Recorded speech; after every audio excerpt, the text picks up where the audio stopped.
नमस्ते बच्चों। आशा करती हूँ आप सभी अपने घर में सकुशल होंगे। आप अपना भी ध्यान रखिए और अपने घर वालों का भी अच्छे से ध्यान रखिए, ठीक है। जैसे बच्चों, हम सभी जानते हैं कि बड़ों की अपेक्षा बच्चों का मन बड़ा ही निर्मल और पावन होता है।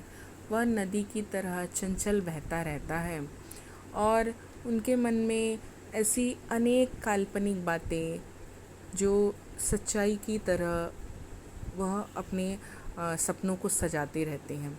एक बार तो हनुमान जी ने सूर्य भगवान को ही लाल रंग का गेंद समझ लिया और उसे पाने के लिए उसकी तरफ दौड़ पड़े, उनकी तरफ उड़ने लगे।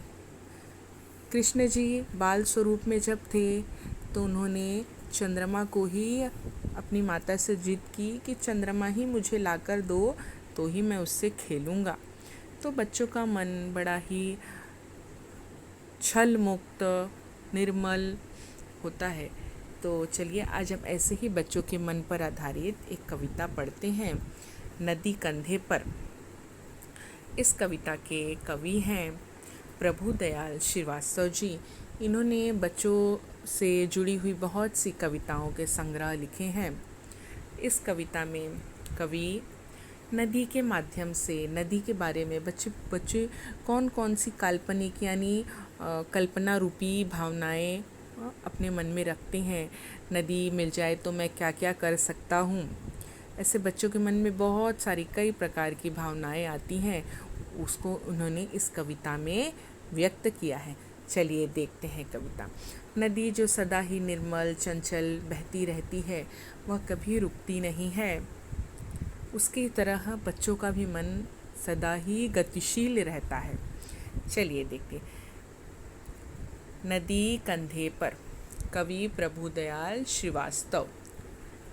बच्चों, मैं पहले एक बार आपको कविता का पूरा स्वर में वाचन करके सुना देती हूँ ताकि आपको याद करने में भी आसानी होगी।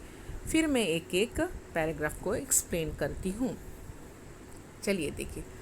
अगर हमारे बस में होता नदी उठा कर घर ले आते, अपने घर के ठीक सामने उसको हम हर रोज बहाते।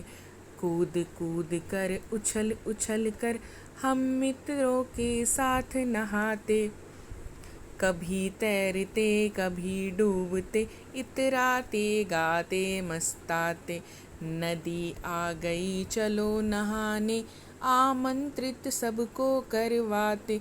सभी उपस्थित भद्रजनों का नदिया से परिचय करवाते।